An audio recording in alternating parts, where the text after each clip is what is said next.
querida, você que tem acompanhado os nossos vídeos do Palavra do Dia, que a graça e a paz do nosso Deus esteja sobre a sua vida.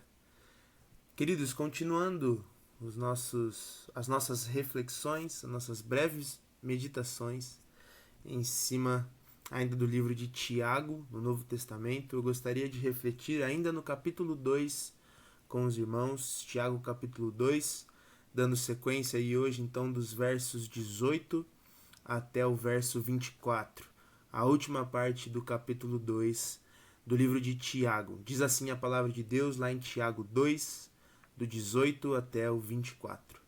Mas alguém dirá: tu tens fé e eu tenho obras. Mostra-me essa tua fé sem obras, e eu com as obras te mostrarei a minha fé.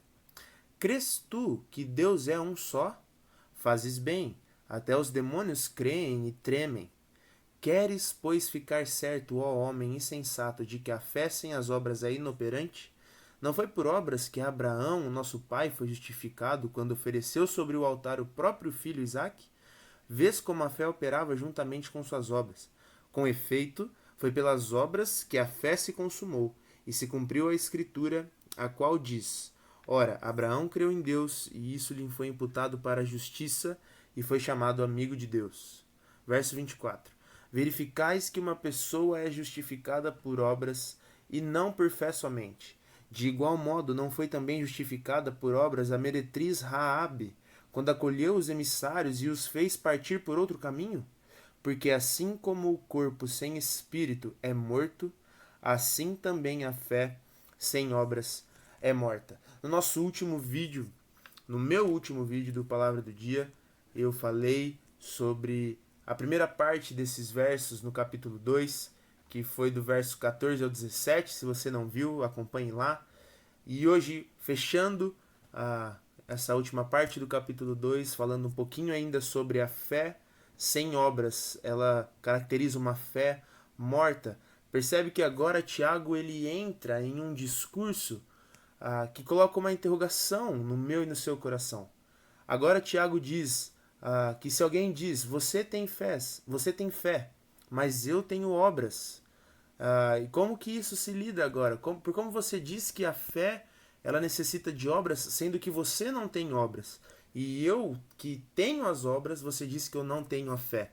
Percebe que isso é um jogo que acontece no nosso coração, e Tiago ele usa desses argumentos, dessa descrição que ele faz, para colocar algo no meu e no seu coração e mais uma vez reafirmar que as obras, pelas próprias obras, não passam de meras atitudes éticas, meras atitudes que nós, como seres humanos, cidadãos de onde você mora, você deve cumprir. Uma pessoa que ajuda, por exemplo, uma senhora a atravessar a rua, essa pessoa ela pode ser um cristão, pode ser um católico, um ateu, um agnóstico, não faz diferença. Qualquer um eticamente, que age eticamente em prol da sociedade, em prol pensando no bem do outro, essa pessoa pode cumprir boas obras. Mas não é porque alguém ajudou uma senhora a atravessar a rua que essa pessoa tem fé. Mas por outro lado, se há alguém que tem fé, necessariamente nós precisamos enxergar nessa pessoa as boas obras. Uma fé que é operante, uma fé que ela é aumentada a cada dia pelo fato de você se relacionar com o Senhor, de você buscar a Deus. Se você tem fé, você obrigatoriamente, você tem como responsabilidade, você tem como obrigação como um cristão, primeiramente perante Deus e segundo perante os homens, você deve buscar fazer as boas obras. Porque ao realizar as boas obras, ao ajudar alguém a atravessar a rua, a você dar o pão àquele que tem fome, a você dar um dinheiro àquele que está pobre, a você ajudar na igreja, a você ajudar no serviço da sua casa, você faz agora as coisas que você faz, aquilo que nós chamamos de boas obras, não pensando na obra pela própria obra, mas porque você tem fé e essa fé ela é operosa e você usa da sua fé agora para que as boas obras sejam feitas, para que essas boas obras agradem ao Senhor e sejam usadas inclusive inclusive para mostrar para mim e para você como essas boas obras nos dão oportunidade para você poder propagar o evangelho às outras pessoas. Eu tive uma experiência recentemente onde eu fui fazer um exame de sangue e eu pude, nesse exame de sangue, conversar com a enfermeira que estava realizando ali o procedimento em mim. E pelo simples fato de eu dizer oi, perguntar como ela estava e agradecer pelo trabalho que ela estava fazendo, ela começou a contar algumas coisas que acontecem no meio ali onde ela trabalha, de pessoas que são arrogantes, ignorantes, que são mau caráteres. E ela disse que a minha atitude tinha chamado a atenção e eu pude ali compartilhar um pouco do evangelho com ela. Perceba que as nossas pequenas ações, as nossas pequenas obras, elas podem ser gigantescas oportunidades para que o evangelho do Senhor seja propagado às outras pessoas que carecem dessa salvação. Perceba que a obra pelas obras qualquer um pode fazer, mas um cristão, alguém que reconhece o Senhor Jesus como seu único e suficiente Salvador, as obras de um cristão, elas não são apenas obras por obras, mas elas são obras que glorificam ao Senhor, que alegram o coração do Senhor, que consequentemente alegram as pessoas à sua volta, e essas pessoas à sua volta que não conhecem ao Senhor têm a oportunidade de conhecerem a Cristo por sua causa, por suas boas obras.